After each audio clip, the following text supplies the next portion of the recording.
Good morning. It's good to see everyone this morning. Beautiful sunny day. I want to say Happy Mother's Day to the mothers and grandmothers out there. One of my favorite quotes that I say every so often on Mother's Day is an ounce of mother is worth a pound of clergy. Yeah. An ounce of mother is worth a pound of clergy. What we do in church and the way that we minister to our kids, it matters. It makes a huge difference in their life. But the impact on faith that mothers and grandmothers and great-grandmothers have on a child's faith is exponentially greater. It's the most important ministry that we have in our lives. So thank you to all those mothers and grandmothers and great-grandmothers who make such a big difference in our kids' lives. A couple weeks back, we were playing a baseball game, the Josiah and Simeon's baseball game, and as a coach, it's helpful to have 3 catchers on your roster, and we started the season with only 2. So I'm trying to find out, which of these other kids could be a catcher, who could do it. And the first day of practice, I saw this kid. He's small. He's, I don't even know if he weighs 50 pounds, but he's super fast, super athletic. I found out that he played hockey. He's like a center in hockey, just a great athlete.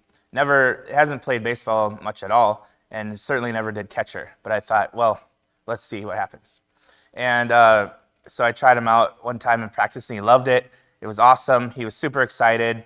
He gets to wear the equipment like he does in hockey. It made sense to him. We got some stuff that fit him, and he was super excited to play catcher until he played catcher in the game.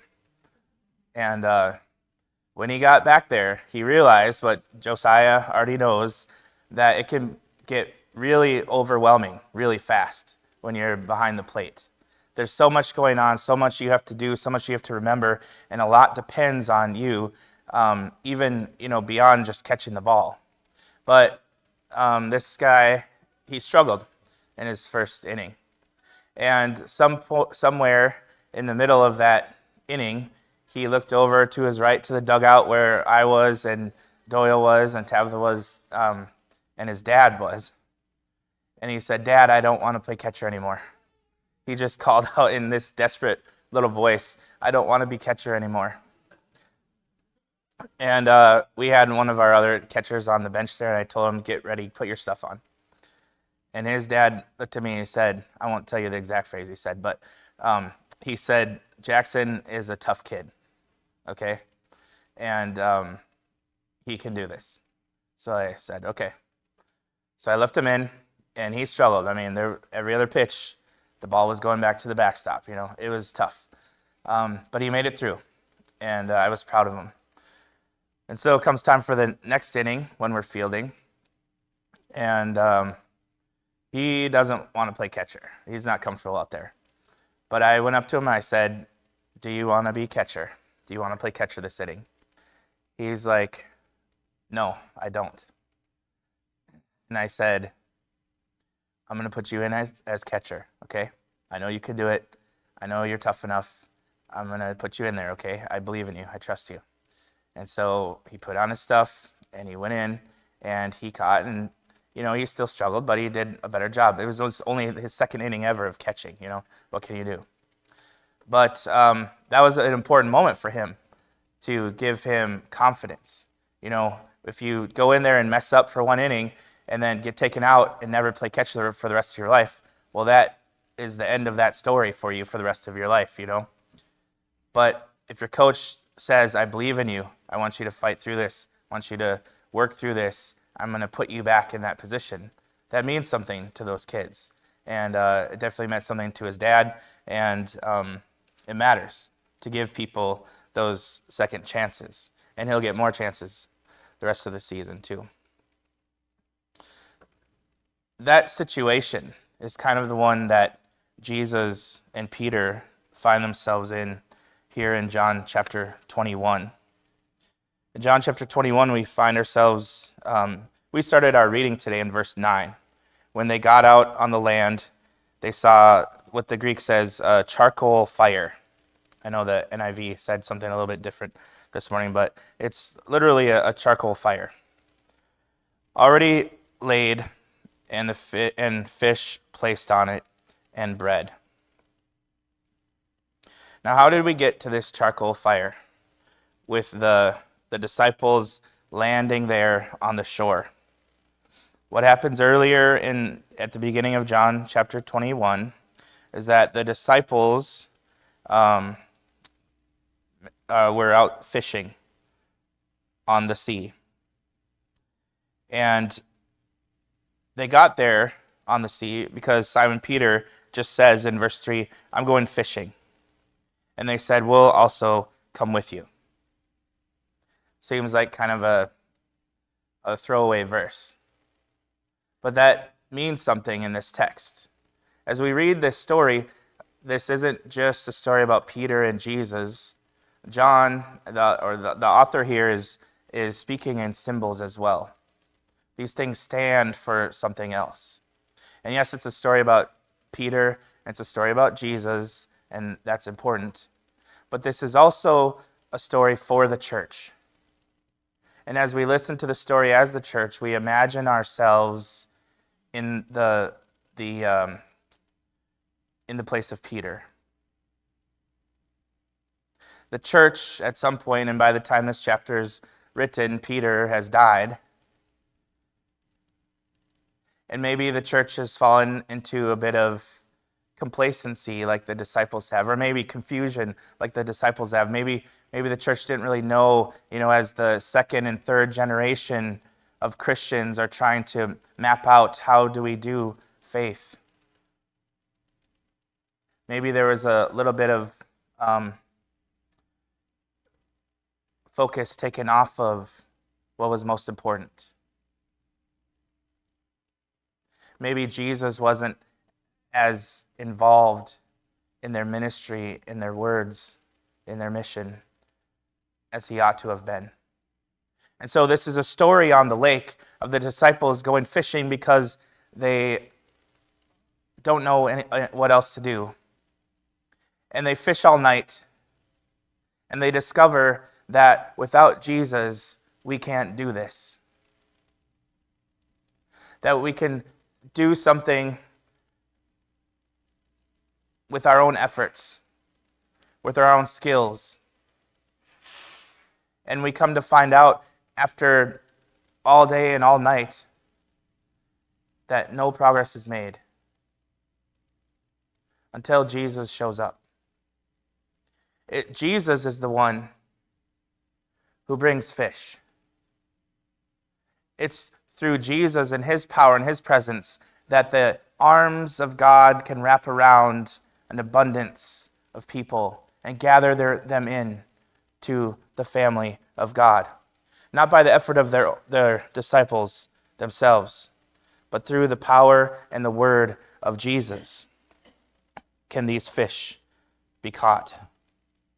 And Simon Peter recognizes that it's Jesus, and he jumps in the water and swims ashore, and the rest of the disciples come later, get there later. But when Jesus gets to the shore, as Peter, as the church is learning that they've forgotten about Jesus, that they've been working on their own through the night and are weary and have nothing to show for their efforts, Jesus meets Peter, meets us on the shore, and we come to the charcoal fire. This is one of the most powerful verses, I think, in John's gospel, maybe even the Bible. And it's a symbol, it's not explicitly mentioned.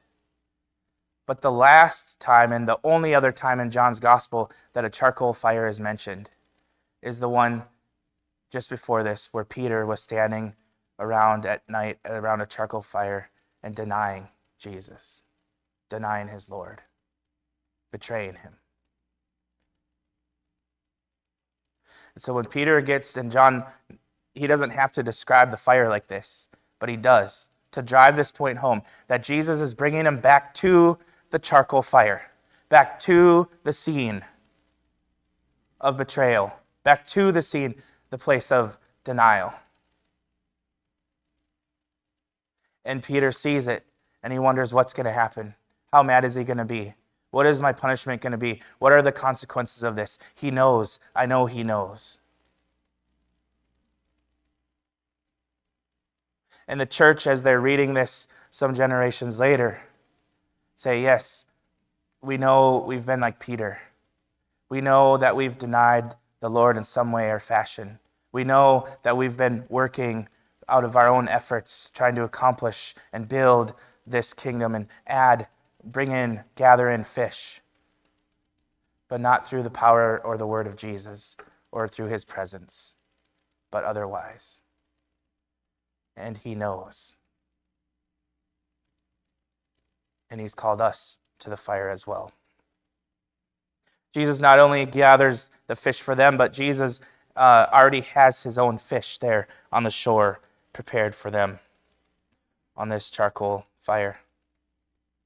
And in verse 10, Jesus said to them, "Bring some of the fish which you have now caught," adding it to the fish and the bread.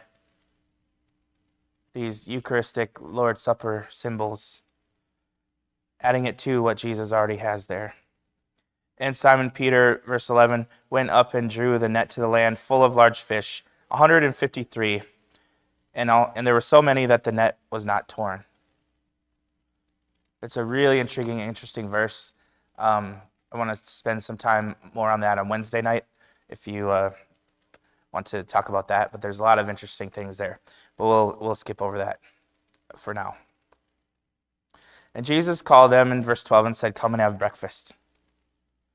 None of the disciples ventured to question him, wondering, "Who are you?" or asking it aloud, because they all knew it was the Lord. And Jesus came and took the bread and gave it to them and the fish. And this was the third time that Jesus was manifested to the disciples after he was raised from the dead. So breakfast takes place. Peter's on edge the whole time. I mean, this was an uncomfortable breakfast. They're around the charcoal fire. There's some awkwardness with Jesus there. He has betrayed, denied Jesus before, and now he's eating breakfast with them.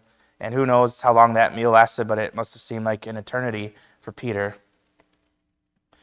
And Jesus then, when they had finished breakfast, I don't know if they're still sitting around the fire or if Peter and Jesus go for a little walk, by themselves.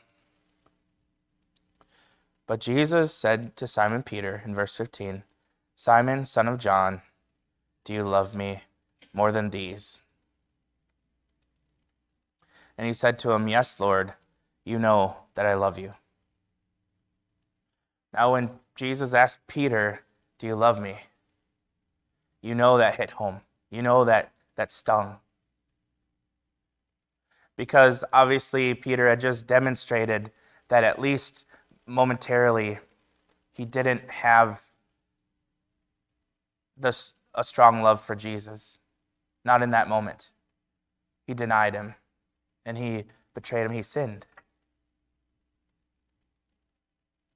And whether it was out of fear or whatever the motive, he decided to disassociate himself from Jesus around that first charcoal fire, to deny his love for Jesus. And now Jesus comes here not with a whip or a bat, but with words of truth. And yeah, they sting, but it's such a gentle approach that Jesus has. It's not his fault that the words sting, but this is a sting that will bring healing. It hurts because there's relational pain involved here.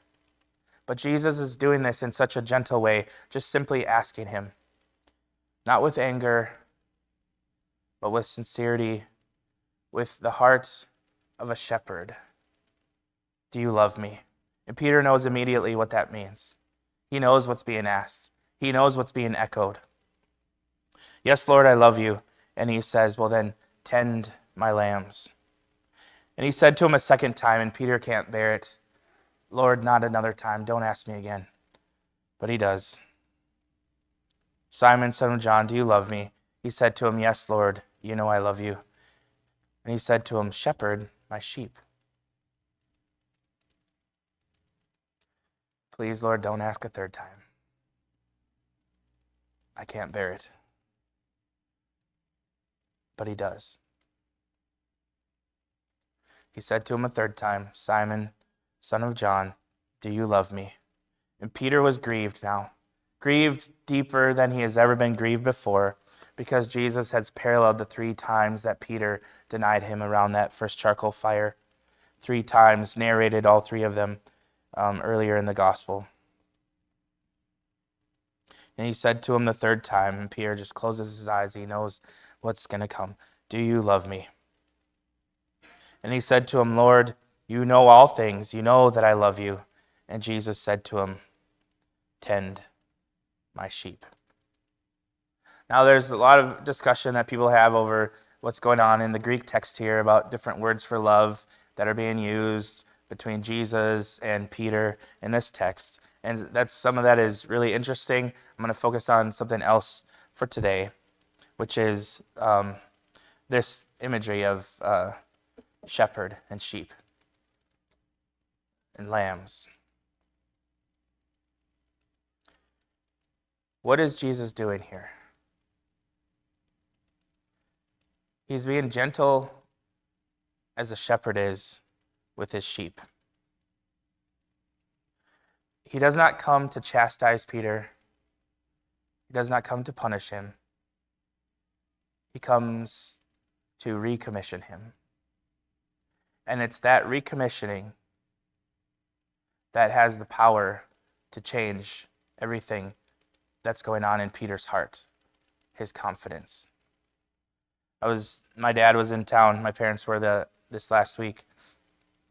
And my dad was telling me a story about when he was 14 years old. He can't remember if he was 14 or 13. But in the summers, he would work around at this is in Minnesota, different farms around the area. And one of them was Johnny Bruin's farm. Farmer Johnny, they called him. Just kidding. They didn't call him that. Everyone was a farmer. You're just Johnny. Johnny Bruin's.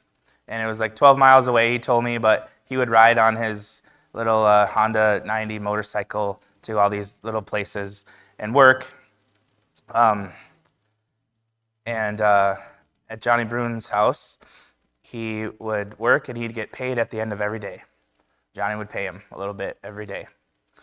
And now that he was 13 or 14, he was old enough to drive a pickup truck. And Johnny Bruins had this beautiful it's hard to tell if he loved anything more than this 1939 Ford truck. Anything else in his life more than that. Just beautiful. He treasured it. He loved it. And he told my dad that day, okay, what I'd like you to do is put the bales of hay in the back of this truck, drive it over to the horse pen, open the gates, drive the truck in there, and unload the hay and feed the horses.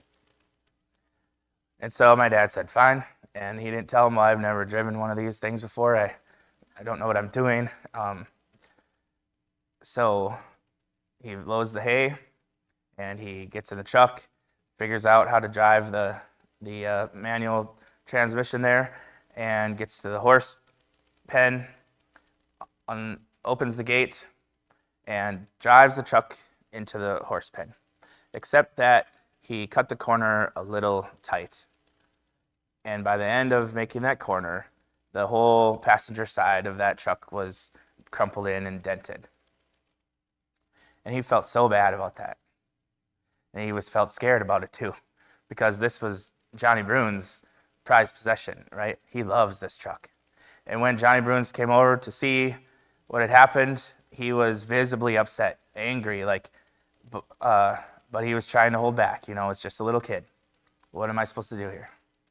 And my dad said in that moment he knew that Johnny was really, really angry. he was upset. But what Johnny did that day is he paid my dad what he was owed. And my dad knew that was the last time he'd ever be working there.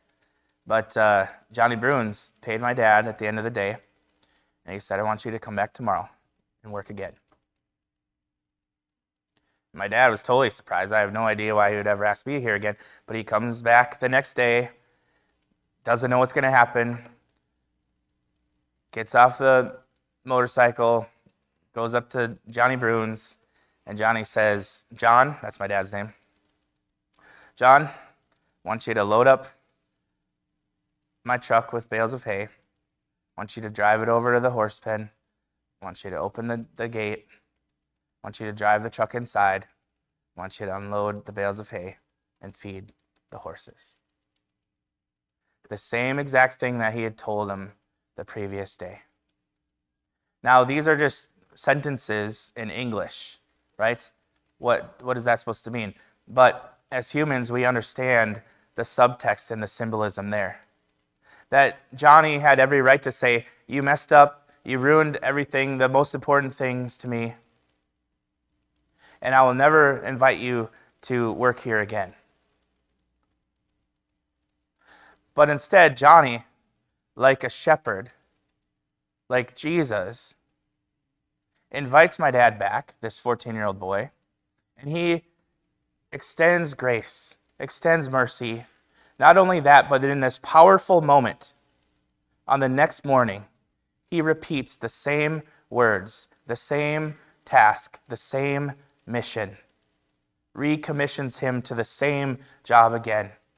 And what that does for a little kid is to let him know that he is valued and trusted, and whatever mistakes have been made in the past, they're okay, because I'm believing in you to do this task again. I'm trusting you, I have confidence in you, and I know you're capable of doing this job. In fact, the only way that this story can end rightly is for you to be called again to do what you failed to do the first time. This is what Jesus is doing with Peter when he calls him around the charcoal fire. Peter has failed in the worst way. Maybe you know what that's like. I think that I do. Where faith grows weak, where you sin against the Lord, we sin against each other. It's not easy walking around my house every morning, knowing, my sins as a husband, as a father, the things that I fail at each day. But how does our family continue to function? The same way that the relationship between Peter and Jesus continues to function, the same way that a church family continues to function when there's sin and disappointment and heartache and betrayal and hurt. What do we do when we harm one another, when we sin against one another? We can dole out the consequences and create more pain, or we can approach these as Jesus does, as a shepherd. Jesus says, I am a shepherd. I'm going to treat you like a sheep. And I'm going to be gentle and forgiving, and I'm going to recommission you to the task that you failed at the first. When we sin against one another, Jesus says, I want you to approach this not as a victim, but as a minister, as a shepherd. That's the only hope for these situations. If you enter it as the victim or as the prosecution, there's only going to be punishment. But if we enter it as co-ministers and co-shepherds, sometimes I'm going to be the sheep in this thing, the one who has sinned against, and I need someone to minister to me and to forgive me. Sometimes I will be the shepherd who is ministering to a sheep who has done wrong against me. Peter is a sheep But in the same text, he says, there are other sheep, there are other people here, and I want you to be a shepherd to them. Jesus calls us to be simultaneously both shepherd and sheep, depending on the context. But this transforming these situations into an arena of ministry is what Jesus says is the hope, the goal. That's where grace takes place. That's where forgiveness takes place. That's where recommissioning takes place.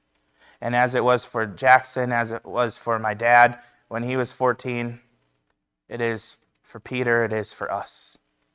Those words of recommissioning, to know that Jesus forgives, that Jesus trusts, that Jesus recommissions us to do the very thing that we failed at so many times before, makes all the difference.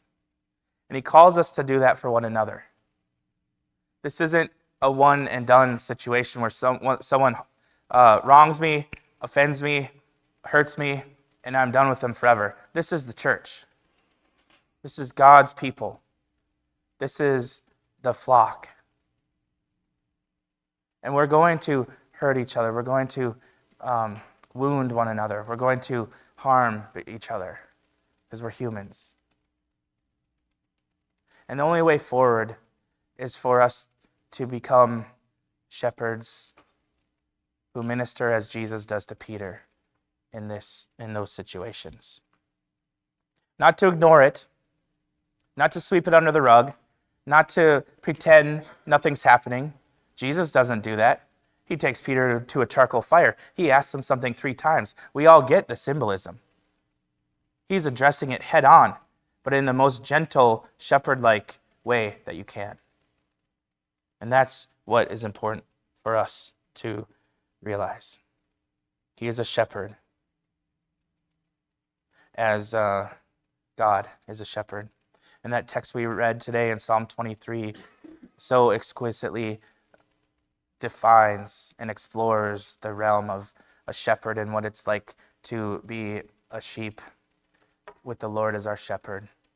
And he is gentle, and he provides, and he heals, and he rescues, and he encourages, and he keeps us safe even in the presence of great threats.